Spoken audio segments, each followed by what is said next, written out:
pisau yang digunakan adalah diameter Canivas. Jenis yang kelima ada freezing microtom. Freezing microtom ini digunakan untuk penyayatan jaringan yang tidak ditanam dalam parafin. Jadi, jaringan yang disayat adalah jaringan yang tidak ditanam tetapi dibekukan dengan memakai gas karbon dioksida. Bagaimana ya cara penggunaannya?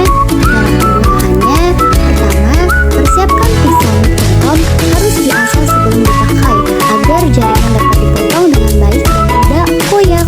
Lalu, persiapkan wadah atau wadah berisi air hangat dengan temperatur 37-400 derajat Celcius. Lalu, persiapkan sengkelit atau tuas. Lalu, rekatkan blok parafin pada tempat duduknya di mikrotom.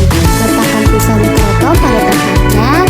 Lalu, dipindahkan secara hati-hati menggunakan tuas ke dalam water bath. Lalu, letakkan kaca objek yang berisi pita parafin di atas hot plate dengan temperatur 40-45 derajat Celcius. Setelah air kering dan pita parafin telah melekat dengan kuat, simpan kaca objek berisi potongan parafin dan jaringan sampai saatnya diwarnai. Lalu ada perawatan alat nih. Perawatan alat biasanya kalau mikrotom itu yang harus dirawat adalah pisaunya. Pisau dibersihkan dengan kertas atau kain pembersih lensa yang dibasahi kilor, kemudian dilap dengan bahan pembersih yang sama. Pisau harus ditajamkan sesuai mungkin. Ada dua teknik nih untuk penajamannya. Ada dengan mengukir dan juga mengasah. Mengukir lebih diarahkan kepada menghilangkan gerigi atau sompelan kasar.